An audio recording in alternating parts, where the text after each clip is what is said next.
नमस्कार मित्रों, आप सभी का लॉजिकल सनातन ज्ञान चैनल में स्वागत है। इस चैनल को आप लाइक करें, शेयर करें, सब्सक्राइब करें, क्योंकि इस समय वक्त की नज़ाकत है कि हमको सनातन का प्रचार करना चाहिए। इसके बारे में मैं कुछ बोलना नहीं चाहता हूँ। आप देख ही रहे हैं क्या हाल है देश के, समाज के, विश्व के, और सनातन ही विश्व शांति दे सकता है। इस पर मैंने क्लिप भी डाली है वीडियो चैनल पे, आप उसको भी देख सकते हैं। और आप महसूस करिए कि आप सनातन के सिपाही बन सकते हैं, नहीं बन सकते हैं। आप केवल सनातन से संबंधित ज्ञान को ही इधर उधर बांट कर, फैलाकर सनातन के सैनिक बन सकते हैं। आप सभी का स्वागत। भाग 2, ब्रह्म ज्ञान अष्टखंडी, संक्षिप्त अष्टखंडी ब्रह्म ज्ञान प्रश्नोत्तरी खंड 2। मैं नाम भी भूल जाता हूँ। तो पिछले अंक में बात करी मैंने, ब्रह्म क्या है, ब्रह्म ज्ञान क्या है। इसमें जो प्रश्न है वही अब पढ़ने के हिसाब से मैं आता हूँ। इन्होंने कहा कि साहब ब्रह्म ज्ञान क्या है, मतलब उत्तर मैंने लिखा है, मतलब वेद महावाक्यों का अनुभव। लेकिन वेद महावाक्यों के अनुभव से आपको क्या मिलेगा? तो मित्रों, वेद महावाक्यों के अंदर से आपको एक भी वेद महावाक्य का अनुभव हो जाए, योग हो जाएगा। अनुभव थोड़े थोड़े अलग हो जाते हैं। आत्म विस्तार का अनुभव होता है, और मैं ही ब्रह्म हूँ ये भी अनुभव होता है, आत्मा ब्रह्म, ये सब होते हैं।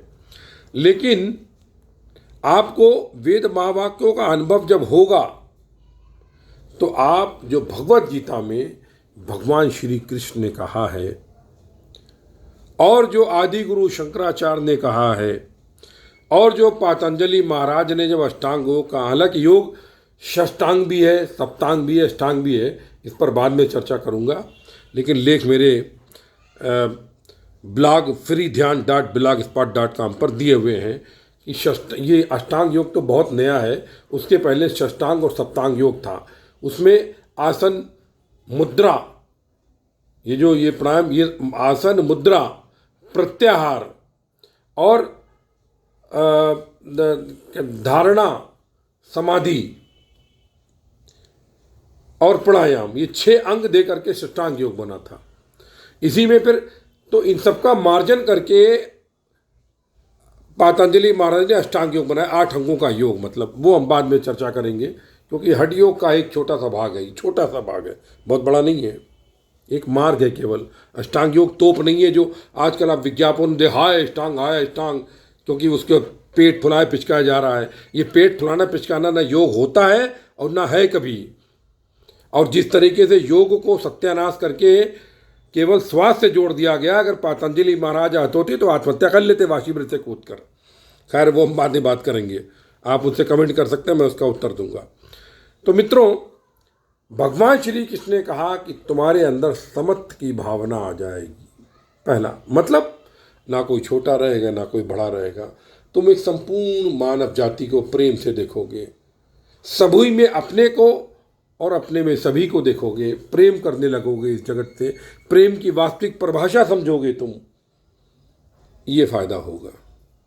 दूसरा क्या है, तुम्हारी स्थिर बुद्धि हो जाएगी। स्थिर बुद्धि का मतलब, ना तुमको दुख से दुख होगा, ना सुख से सुख होगा, ना हर्ष से, ना सम्मान से खुशी होगी, ना अपमान से दुख, कुछ नहीं होगा। और तुमको आत्म तत्व का अनुभव हो गया तो तुमको कष्ट भी नहीं होंगे। मतीदास का देखो चेहरा पूरा गर्दन आरे से रेत दिया गया बीच से, कुछ हुआ क्या? नहीं हुआ, क्योंकि वो आत्म तत्व में स्थित हो गए। ये हो जाएगा। और तीसरा स्थित प्रज्ञ का तात्पर्य यह है कि तुम जब ईश्वर में लीन हो जाओगे तो तुम महसूस करोगे तुम एक मुक्त आत्मा हो चुके हो और तुम्हारी मुक्ति पक्की है। और उसके बाद जब तुम ब्रह्म में लीन होगे तो अपनी मर्जी से अपना जन्म ले सकोगे, अपनी गोद खुद भी चुन सकोगे। ये मृत्यु के बाद का है, ये फायदे होंगे। तो योग होने में फायदे ही फायदे हैं, इसके ऊपर पैसा खर्च करने की जरूरत नहीं है। अगर पेट फुलाने पिचकाने से बस केवल ये है कि बैठने में पीठ में दर्द नहीं होगा, क्योंकि पीठ में दर्द होगा तो कैसे करोगे, लेकिन लेट के कर सकते हो। क्योंकि योग तो अंदर की बात है, बाहर की बात नहीं है। तो ये फायदा हो जाएगा तुम्हारा योग होने का। अब इसमें अगला प्रश्न उन्होंने, मतलब मैंने ही प्रश्न लिखे, मैंने ही उत्तर लिखे हैं। उससे क्या होगा? महावाक्यों का अनुभव होगा। और क्या होगा? लेकिन ये होगा कब?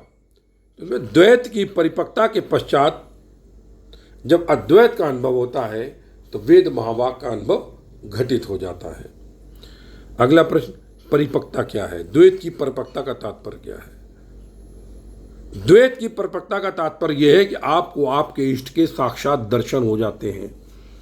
देखिए, एक बात मैं आपको बता दूं, मैंने, मतलब मेरे शरीर ने, मैं तो क्या कुछ हुई नहीं, सब ईश्वर की लीला है।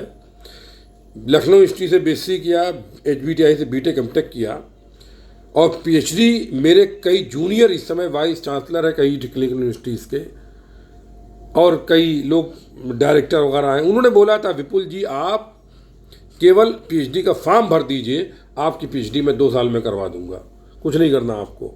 लेकिन मित्रों, हमने कहा इस उम्र में पीएचडी लेकर मैं क्या करूंगा, क्योंकि ये पीएचडी केवल अहंकार बढ़ाएगी और कुछ नहीं करेगी। अहंकार मुझे नहीं बढ़ाना है, मुझे तो अहंकार को गलाना है, जो बचा कुचा है उसको नष्ट करना है।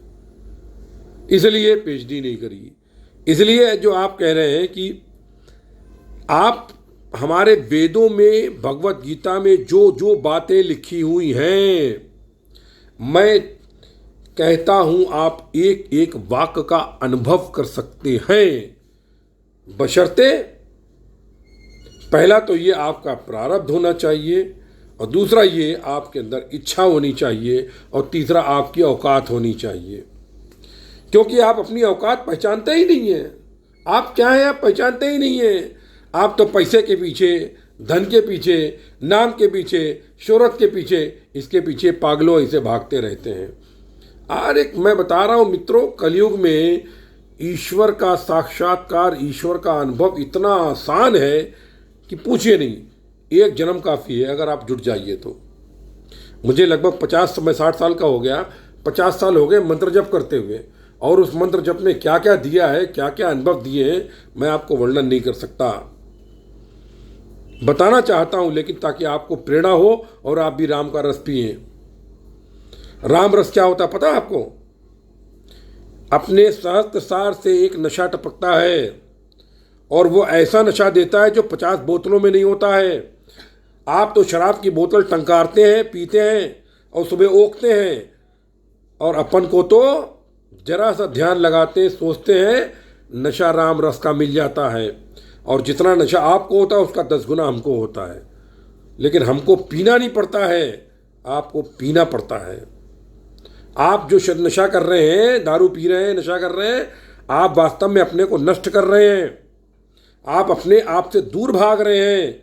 अरे राम रस का नशा लेके देखो, बड़े बड़े भांग के नशे, ये नशे, लोग भांग क्यों खाते हैं आपने देखा सर? क्योंकि कारण क्या है कि जब आपको राम रस का नशा मिलता है तो बहुत कुछ वो भांग की तरीके से होता है। मैंने तो कायस्थ हूँ, 93 के पहले मैंने अपने HBTI इंजीनियरिंग कॉलेज में सारे नशे किए थे। सबका मुझे टेस्ट पता है, सूंघ के बता दूँ कौन क्या है अभी तक। लेकिन जब से 93 में राम का नशा मिला, उसके बाद सब नशे छूट गए। राम के नशे से बड़ा कोई नशा नहीं। और दूसरी चीज़, आपको प्रेम की और विरह की परिभाषा जिंदगी में नहीं मालूम होती है। जब आपको द्वैत भाव में, ईश्वर के प्रेम में बिना आवाज़ के आंसू निकलते हैं, तो उन आंसुओं में जितना रस होता है अब मैं वर्णन नहीं कर सकता। जिनके प्रेमाश्रु निकलते हैं केवल वही जान सकते हैं प्रेम क्या, विरह क्या है। बाकी सब कहने की बातें हैं। तो ये चीज़ आपको प्राप्त होगी अगर आपको योग का अनुभव हो जाएगा तो। फिर प्रश्न किया है ईश्वर परिपक्वता क्या है? तो मैंने बोला साहब, इसके लिए आपको अपने जब देव के दर्शन होते हैं, साक्षात्कार होते हैं, तब इसका मतलब ये हुआ कि आपका द्वैत परिपक्व हुआ है। फिर अगला प्रश्न मैंने लिखा साहब, इन्होंने पूछा है कि 4 महावाक्य क्या है, वो मैं बता चुका हूँ आपको। सार वाक्य भी मैं आपको बता चुका हूँ भाग 1 में। योग क्या है तो मैंने बताया आपको, आत्मा में परमात्मा की एकात्मकता का अनुभव। फिर क्या ये घटित होता है? तो जी मैं आपसे बोल रहा हूँ, यदि ये घटित नहीं होता तो बद्रायण ने उत्तरार्ध मीमांसा में ब्रह्मज्ञान सूत्र नहीं लिखे होते, पातंजलि ने योग सूत्र मीमांसा अपना षट दर्शन नहीं लिखा होता, तुलसीदास ने रामचरितमानस नहीं लिखी होती, और आदि गुरु शंकराचार्य ने आत्मषटकम जैसा जो स्रोत है वो नहीं लिखा होता। योग घटित होता है, होता था, होता है और आगे भी होता रहेगा। जिस समय भारत की धरती पर योग घटना बंद हो जाएगा, ये भारत भूभाग भी समुद्र में डूब जाएगा। भारत योगियों की भूमि है, योगियों की भूमि है। और योगी केवल हिमालय पर्वत पर ही नहीं होते हैं, शहरों में भी आपके साथ होते हैं, लेकिन कुछ प्रकट होते हैं, कुछ नहीं होते हैं। मुझे 93 में अनुभव हुआ था, 2018 में बाहर आया, क्योंकि जैसे मुझे कृष्ण का आदेश मिला कि तुम प्रकट हो जाओ, और फिर सचल मन वैज्ञानिक ध्यान विधि उन्होंने निर्मित करवाई, जिस विधि के द्वारा उसको लोग घर बैठे कृष्ण के, दुर्गा के, शिव के दर्शन कर रहे हैं बिना कहीं जाए हुए। इतनी पावरफुल ध्यान विधि आज तक नहीं आई है जितनी कृष्ण ने दे दी, जितनी काली ने दे दी। तमाम गुरुओं के इस समय मौजूद है पूरे यहाँ पर देश में। सब शिष्य बनाते हैं, पहले अपने सामने बैठालते हैं, उल्टे सीधे ध्यान करवाते हैं, उसके बाद तुमको अनुभव होना हो कोई गारंटी नहीं। लेकिन सचल मन वैज्ञानिक ध्यान विधि में मैं नास्तिकों को भी चुनौती देता हूँ कि यदि तुम 40 मिनट दोगे केवल, तो कुछ ही दिनों में तुमको सनातन की शक्ति का अनुभव हो जाएगा। और यदि तुम साकार के उपासक हो तो तुमको देव दर्शन भी होना कोई बड़ी बात नहीं है। सचल मन वैज्ञानिक ध्यान विधि यानी moving mind techniques for concentration करके, अब मेरे पास ग्रुप है, पूरी लिस्ट है, बड़े बड़े SBTI के इंजीनियर भी उनको अनुभव हो गए ईश्वर के। लोगों को पहले दिन ही कृष्ण जी खड़े दिखाई दे गए, पगला गए लोग। लेकिन मैं निवेदन करना चाहता हूँ, मैं गुरु नहीं हूँ और ना ही मुझे गुरु बनने की इच्छा है, क्योंकि गुरु होना एक सत्गुणी दंड है। गुरु बनने में शिष्य के सारे संस्कार, प्रारब्ध, कर्म फल अपने ऊपर लेने पड़ते हैं। इसीलिए जितने भी गुरु हुए हैं, समर्थ गुरु, सबके सब भयंकर रोगों से मृत्यु को प्राप्त होते हैं। रामकृष्ण परमहंस को देख लो, विवेकानंद को 40 रोग थे, इतनी जल्दी चले गए। तुलसीदास भी अंत में किस रोग से प्रभावित हुए हैं? सारे स्वामी चिन्मयानंद जो गीता के यहाँ के क्या नाम थे वो थे, उनको देखो। जितने भी समर्थ वास्तविक गुरु हैं, सब के सब रोगों से ही शरीर त्यागते हैं, क्योंकि शिष्य के कर्म फल उनके ऊपर आ जाते हैं। इसलिए गुरु नहीं बनना है। हाँ, ये चूंकि मुझे आदेश है प्रभु का, इसलिए आपको मैं प्रेरित कर रहा हूँ सनातन की ओर। अब ये आपका भाग्य है, आप प्रेरित होते नहीं होते हैं। ये अगला प्रश्न है कि आप ठीक है, ये घटित तो हो गया, इसका फ़ायदा क्या होगा? तो फ़ायदे मैंने आपको बताए। इसके अलावा इसमें जो लिखा है मैंने, आपको दुख सहने की क्षमता मिल जाएगी, मानसिक शांति रहेगी, आनंद की अवस्था रहेगी, हर समय आप आनंद में रहेंगे, जीवन का उद्देश्य आपको ज्ञात हो जाएगा और जीवन की मूल्यता और मानव जीवन की गहनता भी समझ में आ जाएगी। लेकिन फिर प्रश्न आता है, ये कैसे हो? इसको मैं अगले अंक में लेता हूँ कि योग कैसे घटित हो, कोई भी व्यक्ति योग के लिए कैसे प्रयास कर सकता है, उसको अगले अंक में लेते हैं। इस अंक 2 के लिए आज इतना ही। आप सभी को नमन, आप सभी में उपस्थित ब्रह्म को प्रणाम। जय गुरुदेव, जय महाकाली। सर्वस्य ब्रह्म, सर्वत्र ब्रह्म।